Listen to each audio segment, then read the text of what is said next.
सती प्रथा एक जहर भरी परंपरा। बहुत समय पहले की बात, एक छोटे से गांव में एक सुंदर और समझदार लड़की राधिका रहती थी।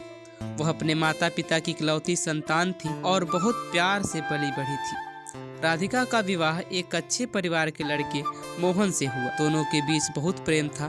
शादी के बाद उनका जीवन सुखी और शांतिपूर्ण था। लेकिन एक दिन मोहन बीमार पड़ गया। कई डॉक्टरों ने इलाज किया, लेकिन उसकी बीमारी थी कि बढ़ती जा रही थी। एक दिन मोहन ने अंतिम सांस ली। गांव में राधिका के परिवार वाले उसे यह बताते हुए सती प्रथा की बात करने लगे कि अब राधिका को अपने पति की चिता पर चढ़ना हो ताकि उसकी आत्मा को शांति मिले।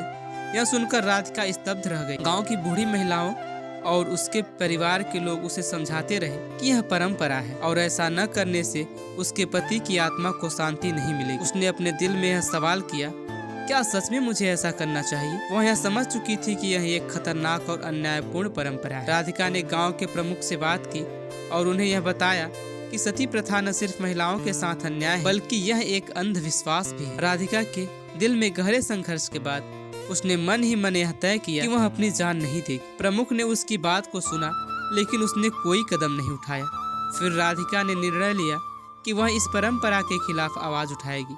उसने गांव भर में एक सभा आयोजित की, जहां उसने सती प्रथा के खिलाफ अपनी पूरी बात रखी। उसने बताया कि यह परंपरा महिलाओं के जीवन को तबाह करने वाली है और इसके खिलाफ समाज को जागरूक होना चाहिए। धीरे धीरे राधिका के साहस ने गांव के अन्य लोगों को भी प्रभावित किया। कुछ महीने बाद समाज ने सती प्रथा को पूरी तरह से नकार दिया। राधिका का नाम उन दिनों एक उदाहरण के रूप में लिया जाने लगा।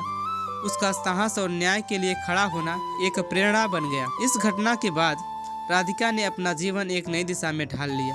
वह महिलाओं के अधिकार के लिए लड़ने लगी और समाज में जागरूकता फैलाने का काम करने लगी। उसका विश्वास था कि अगर किसी समाज को बेहतर बनाना है तो पुराने और जघन्य रिवाजों को समाप्त करना बेहद जरूरी है। कहानी का संदेश बस यही है कि सती प्रथा जैसी परंपराएं समाज के लिए बहुत ही हानिकारक है। इसे जड़ से उखाड़ फेंकना चाहिए।